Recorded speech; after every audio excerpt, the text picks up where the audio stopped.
trying to fix, oops, sorry about that. A lot of time trying to fix those bugs. So I would say make your own art assets because art is a divine thing. And as I said, it doesn't deserve to be shat upon. So here's the talk is going to be divided into like 3 different things. I'm going to skip on the 4th one because that was mainly for a talk I gave to my peers for finishing a game and producing it almost like a month and a half for one of Willem's courses. Sorry, Willem's incubator thingies.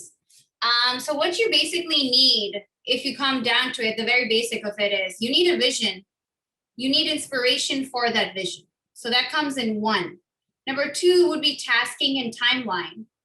It would basically revolve around how much manpower you have, how much time you have.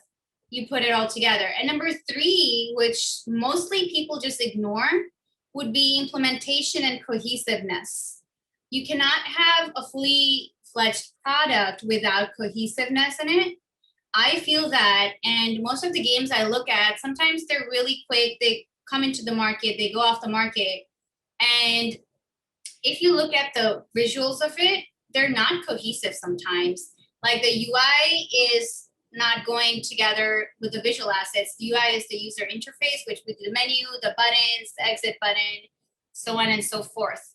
What I recommend to indie studios and what I recommended to my peers was to make something similar to an art direction document or a principles document that one of my friends, Adrian, made. And he was kind enough to share this with me. And if you look at it, this is just something for his own help. Like he has divided things into sections, right? And he has a lot of 3D artwork in it. What I really like about this art direction document is there is inspiration in it, but he has very clearly suggested use swarms in the land of the sacred lattice. So he knows exactly what needs to be used where. And I think that is really important if you're directing a game or if you're trying to produce it or if you're trying to pitch into it visually. Like you need to know what goes where. And I will help you just help you go through it a little bit through this presentation. So this is the 3 main parts of what you need. Then I think this is my favorite part.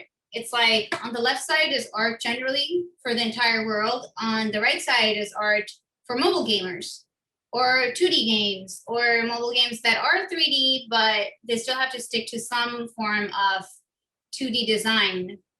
Or board games. Or board games for that matter. The main part, I'm so smart.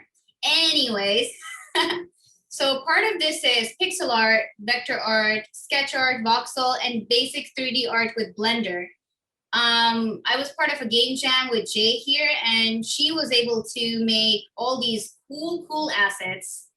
3D, I think she made them in Blender. And I think our game got like a cute mention, like we were the cutest game of the lot, which I think is pretty cute. Not cute or cool, cute, you know. Sorry, I make a lot of words like that.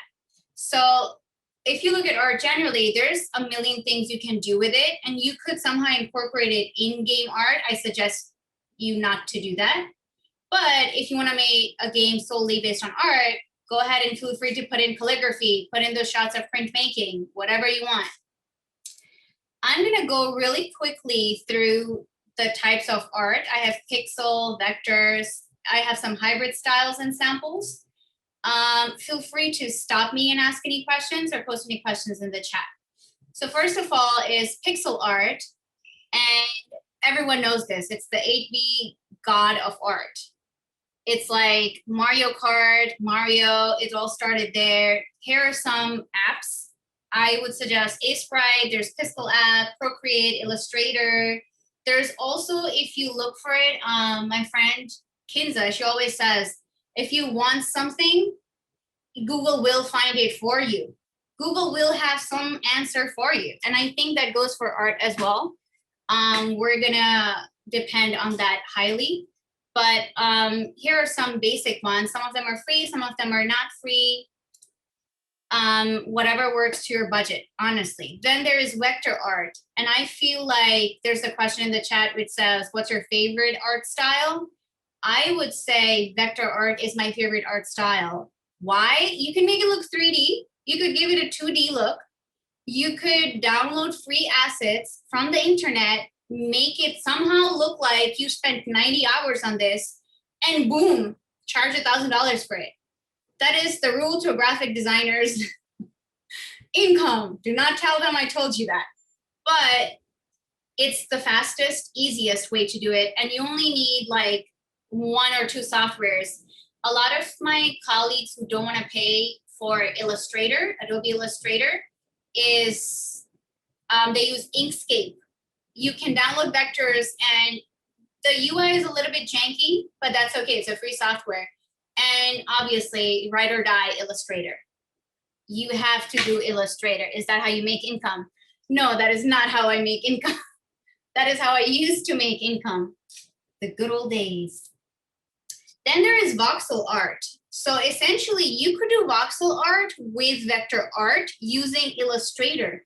But now that all these tools are getting created and people are spending more time and more energy on visuals, there are free softwares out there that you can use to make a specific kind of art. Now, voxel is very like Roblox style, Minecraft style, but like very basic. It's basically like using the Google assets, putting them together, 3D cubes, and building your own Lego. And I could totally do that in Illustrator, and so could any of you. Then there's 2D and 3D, the binary of ISAC. It's so confusing. A lot of people argue that this isn't a 3D game and that it is a 3D game. And I would just like to say it all depends on your own perspective. And again, for this, you can use free assets, sprite editors, Procreate, Illustrator. This is something I came across very recently that I found to be very unique with stylized sketch art. Mitchell, another friend of mine from a program, he had took part in a game jam, and then his friend made this art. It is very sketch-like, and it's made in Procreate, he told me, but it's amazing what you can do with just simple graphics and how powerful a simple thing can be. And I think that is very important for art direction. Art direction is not about making it look the fanciest it can be. It's taking one vision, one rule, one style of art.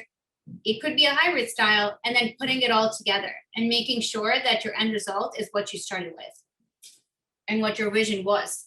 And then there's 3D arts, and then it's just crazy. Like the world of 3D art, I'm not even gonna delve into it, but let me just say this is like looking at my friend Adrian's game, Meta Sweeper, which by the way, you could wish list on Steam for it. It's a dream come true. Like, look at it. It's not ugly. It's got neon elements. It's got 3D elements. It's got like janky hearts. It's got lines. It's like, it's heaven for someone like me. I used to like love to do line art. But some softwares you can use for this are Blender, Maya, Cinema 4D, ZBrush, 3ds Max Design. I'm pretty sure there's like a million other softwares out there for this. Now, my favorite that I love doing, because it's like if you have a month to make a game, how are you going to work with 3 different artists and produce a game that looks somewhat put together, right? Hybrid art styles. Dun, dun, dun.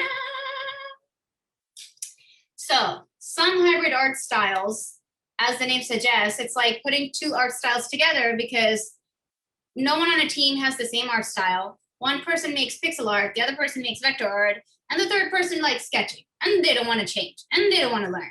So we make hybrid art styles. Some really, really cool examples of those are Stardew Valley and Plants vs. Zombies. I mean, look at that. It's just a simple game. It's been around for like a million years. It's 2D, but you can see that it's a mix of pixel art plus vector art. All these images can easily be made on Illustrator. Put a gradient on the back, make sure that perspective aligns with everything, put a pixel art font, Google Fonts, that's it. That's basically it. And Stardew Valley, guys. I mean, come on, look at it. Just look at it. They put a simple gradient in the back. They made pixel birds and trees and clouds and whatnot. And it's simple, but it's efficient. And then there's like this one theme that goes on throughout it that I ask in every time I bring up Stardew Valley.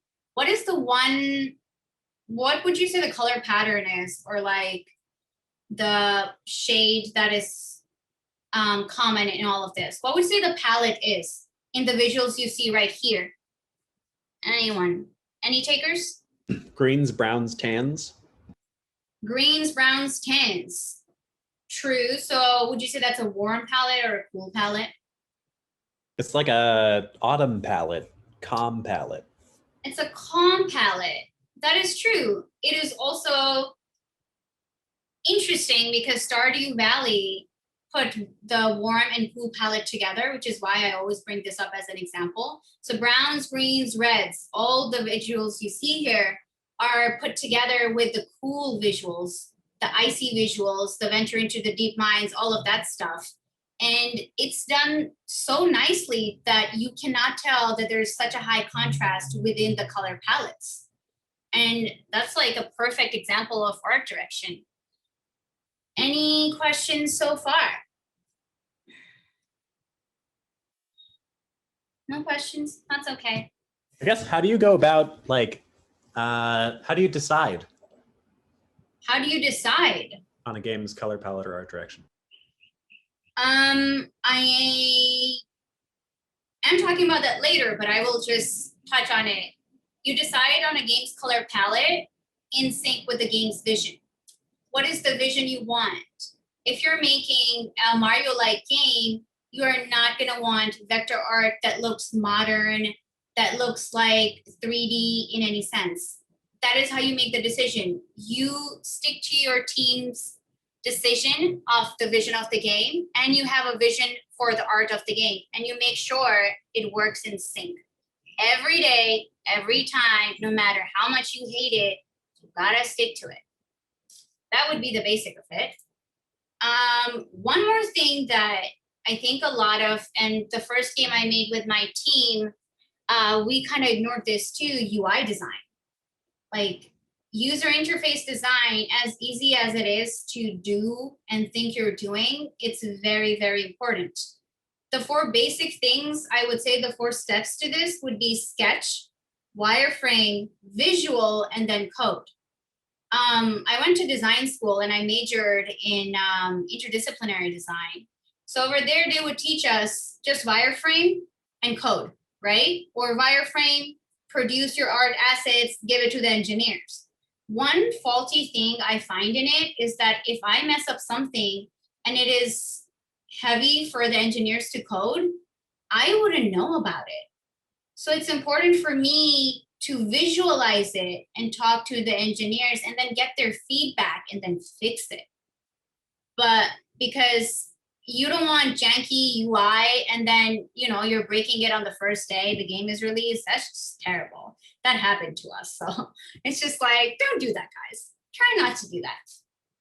But to briefly go over this, sketch. Make shapes, not illustrations. Make it ugly. Make it as ugly as you can. Just take the shape, a rectangle of a phone screen, put boxes on it, and make sure it works. So you know how many buttons there's going to be. Then again, make sure your orientation screen resolution is set. Declutter and reiterate until the end of time.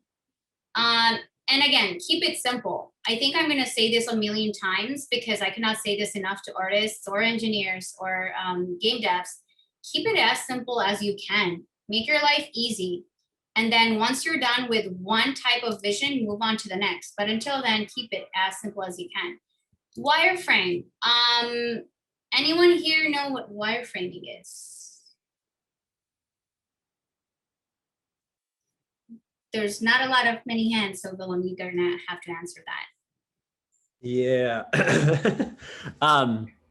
It's basically, I mean, you have it right there. Visual flow, the framework of your app. It's laying out how your app will behave, your app or your product or your board game or whatever, before actually building it, in an attempt to allow you to sort of feel or understand how it will actually work? Basically, like this guy gave the perfect description. I don't need to delve into deeper into that. But I would say wireframing for people who don't know UI design, just make sure the app is easy to go through. Just keep that one goal in mind. And I'm going to give you a list of so many softwares that you can use, like over here, to wireframe and so on and so forth. But all you need to do for the sense and purposes of a game for your indie studio would be to just make sure there's boxes on a rectangle and one box screen flows easily with the other one. Like there's ease of navigation, basically. Third thing, visual. You can download free assets. I have never in my life in 15 years paid for assets, ever. I don't pay for assets. And I appreciate people who make them, but I do download them and I credit them heavily. Like their name has to be right after mine because I would not be able to make my stuff without those free assets. So download free assets, modify colors and styles, export to PNG, credit them, please. That's it. It's as simple as that, nothing complicated. And then to code, make sure that you keep an eye on the buttons. You keep an eye on implementation. And if your engineer is telling you something is janky and it's not working out, don't let your ego come in. Go back and put another button in it. Put another color in it. It's okay. It's just a color. It's just a button. Don't cry. Don't get attached to it. You can cry later, after, but not during the talk. So yeah, UI assets, choose a color spectrum, stick to it. Free assets, implement color spectrum. PNG, never JPEGs. This is just something technical that just I prefer. There's less bugs with PNGs. JPEGs just make life very difficult. I'm going to skip on this. This is just a basic image search, which tells you how to use Google. Then there's vector search, all these websites that you can use. I would say download Illustrator or Inkscape.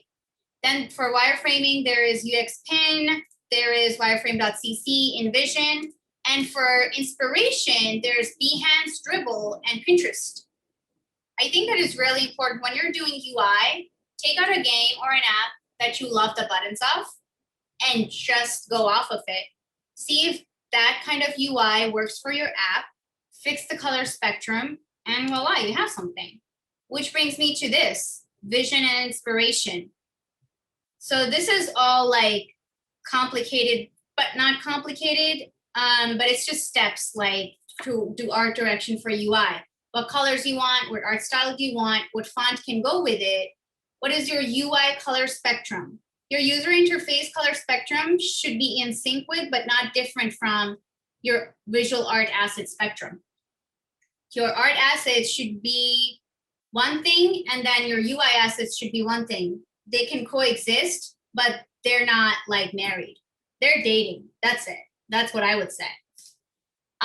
And this is very important. And a lot of people I noticed in the few months that I have been making games can't decide on horizontal or vertical. Decide the first thing you can when you start doing visualization for your art direction, if it's going to be horizontal, vertical, or both. Because when you're producing a game and you're exporting it, it can be an art asset nightmare to have both of them. Jay said in the chat, PNG carries transparency channel where JPEG doesn't. That's how you know she's an OG. But yeah, get a vision, get some inspiration. This is my personal digital painting tips and demos board that I'm happy to share with anyone. But you go on Pinterest and you just look up how to make gold, how to make clouds, how to make 2D art assets. And you're gonna have it. This one is just inspiration for a game I previously made called Ocean Healers. It's about marine debris awareness. And you can tell the color palette here. Our inspiration has a color palette itself, so you're clear about what you want. Number 2, I would say, is tasking and timeline. the most important thing I would say here is where I would go to this, count your UI assets and then count your visual assets. And this is something very useless for some people, but in case of anything, you need to know what your UI assets are and what your visual assets are, because they're not the same. As I said, they're dating. And this includes visual assets, include website content, social media content, teaser trailer, game release assets, start screen, characters, backgrounds, environments, platforms. Anything and everything other than UI is your visual assets. So after you're done counting that, count your work power, count your manpower. How many people do you have? For example, on my previous team, I had 3 people, including me. So for us to divide this, it was like, one person can't do this. Hell no. So what do we do? We asked the engineers for help. And the engineer, she's like, God bless her. She made a really cute amount of assets. Like, she made at least 8 to 10 of these. And we somehow made it work together. But I think this is really important. And this is a step a lot of people miss. Do the counting, make it into facts. Art is all about facts. It's not out in there in the air. It's not subjective when it comes to work.